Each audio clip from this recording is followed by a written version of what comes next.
Welcome to TYT Sports, everybody. Jason Rubin and Jock Slade. Jock, thanks for coming by, as always. Thanks for having me, man. Glad to be here. You've seen Jock on Today in Sneaks. He's been everywhere. You've been doing a lot of fun stuff of recent. Kevin Durant, ESPYs, and what's the best moment? The best moment, I'll probably say the Kevin Durant thing, because it was just like just a bunch of kids, and he just went 100 on the poor little kids. No mercy. No mercy at all.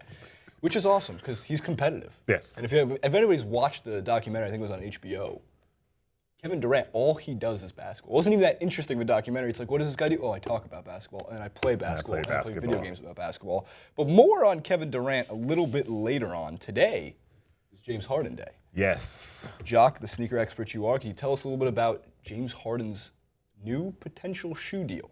So James Harden was offered a sneaker deal for $20 million. I believe it's $200 million, sorry. Right. And I believe it's for 13 years.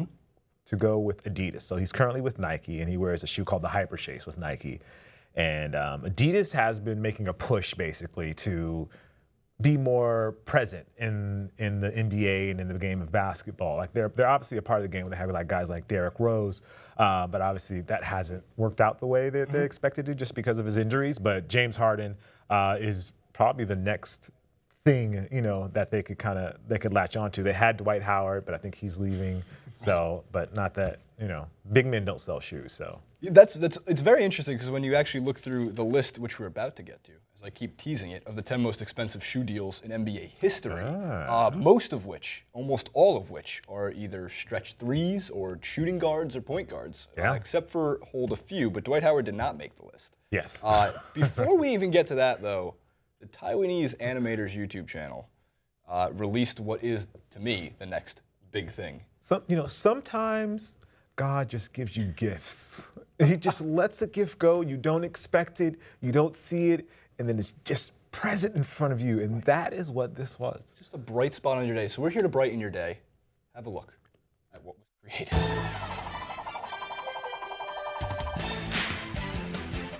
NBA 最有价值胡子越来越会赚了。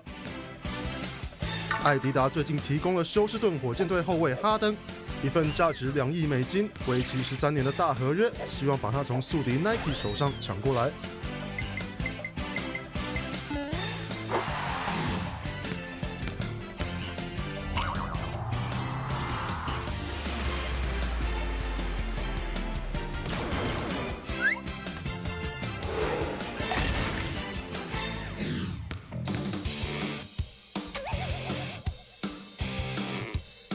大胡子去年表现非常出色，他以令人头痛的要饭功力，配上招牌欧洲步。勇士队后卫科瑞和 Under Armour 签约，而雷霆队前锋杜兰特则新属 Nike。因此，哈登成为了艾迪达唯一能锁定的超级球星。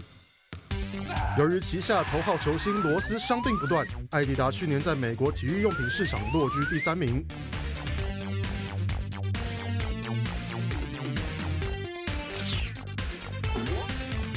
对艾迪达来说，哈登花枝招展的风格，以及他和卡戴珊姐妹的关系，或许是个利多。更别说饶舌天王肯伊也和他们是同一挂的。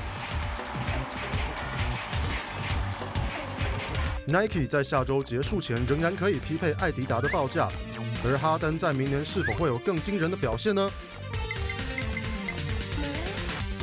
The creative geniuses behind that are just the thought process of Kevin Durant making love to a Nike sign. And him taking pictures. And Kevin Durant James Harden taking pictures. It's just good. Now, if the deal, I want to know what they're going to do if the deal actually goes through. Like, how are they going to show James Harden celebrating the deal? My first thought would be Vegas, but that seems too easy. If Adidas did an event in Vegas, that would be great, though. Yeah. But I don't want any part of it unless the Taiwanese animators, like they did for their YouTube channel with James Harden, does another video. It has to be. So it does beg the question, where does this rank, or where would it potentially rank? 13 years, $200 million comes out to roughly 15.38 something million. I calculated it, not in my head. I can't do that. So let's go to the chart, starting with number 10 through number 5. Currently the most expensive shoe deals in the NBA today. Ja'Cory Director Man, do it. Go. Do it now. Let's see it. Dwayne Wade, Li Ning. This is very interesting. Yes. Because if if you're looking at these, I see a lot of Nike, I see a lot of Adidas, I see Jordan. And then you see Li Ning. So the Li Ning situation, Dwayne Wade was with Jordan, and he wanted to create his own Jordan within Jordan. So he wanted to create the Wade brand, so to speak, within Jordan. And with the name Jordan, that wasn't going to happen. And so he ended up going with Li Ning, and that's where he has his shoe now. It's called the Way of Wade with Li Ning. It hasn't become as popular, I think, as anybody really thought it would be, and that's partly because they don't have any distribution here in the U.S. Right. So that kind of makes things difficult. It was interesting. I was reading up on this, and the plan for it was to essentially bring the Asian market shoe here. Right. And Dwayne Wade, that's not a nobody. That's somebody that can sell shoes. Right. Unfortunately, his knees kind of performing like the shoe has been performing. So we don't know where it's going. Wade, though, has also released his own brand of wine. If you haven't seen that recently. I did not know that. Called Wade. I can't wait to try it. Very excited. There you go. Maybe it's better tasting than the shoe.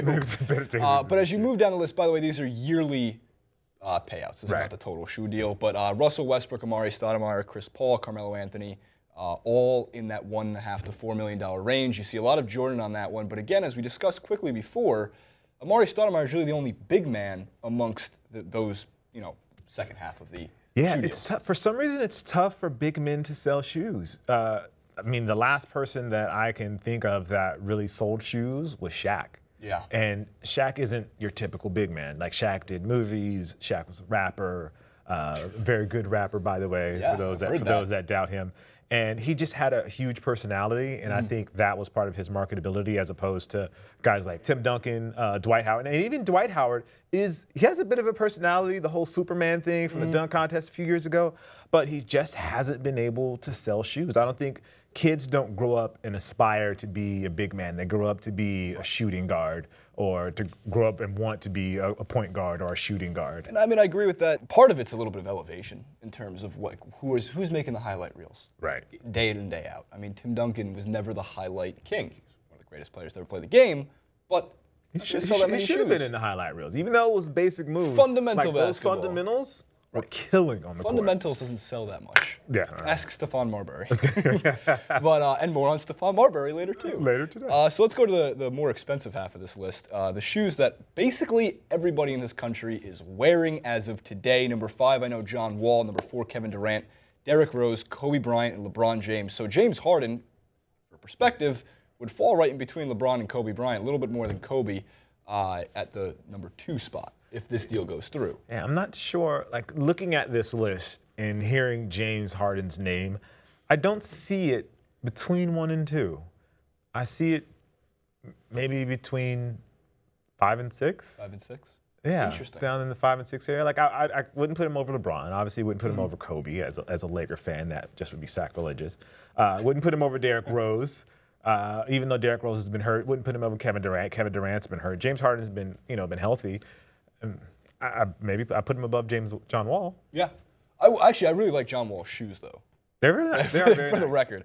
But money-wise, it would be technically right ahead of Kobe Bryant with 15.84. But I agree with that because Kobe's got a stranglehold on the low tops. Yeah. In a way. Yes, very much so. Not only are those shoes extremely comfortable, at least if you walk down Santa Monica. Right, when you walk down. You can't miss. Every shoe store has a special designated Kobe Bryant section, maybe because we're just in California. I mean, LeBron James, of course, is going to be up there. He's the most marketable man in the United States athletic history as of today. As of today, yeah. Next to, of course, the GOAT before him. The GOAT before him, Jordan. Yeah. Michael Jordan. But in terms of all these shoes, it's weird to think that James Harden's going to be there unless, of course, the shoe is ridiculously awesome. Yeah, I mean, I hope that he has a great shoe. Like, don't get me wrong, James Harden is a very exciting player on the court. He's done some terrific things in Houston, and I know that Oklahoma City is kicking themselves in the butt every time they think about that trade. It's just, they need an exciting basketball shoe as opposed to an exciting personality. And maybe the beard is all the difference that they needed. The beard will inspire a shoe. My whole thought process is like, with the beard and all, does the shoe come with like a beard pick? It has a comb, to. They have to tie Dollar Shave the Club beard. sponsorship. Dollar anything, Shave Club. anything with that shoe. No, I am really excited to see it, just because again, the sneaker market in the NBA is bigger than the jersey market. Maybe the only sport that has that ability to sell more of anything besides the name on the back of something is to wear the shoes themselves. So Jacques, as always, great having the sneaker expert on. You can check out Today in Sneaks, Jacques Slade's YouTube channel, youtube.com/Cousteau. You can also follow him on Twitter @Cousteau. Awesome stuff. I've saw some unboxings recently, some awesome Jordan brand shoes. A lot of fun. It's a lot of fun. Make sure to check it out. Give it a subscription. As always, come back to TYT Sports. You can follow us on Twitter @TYT Sports.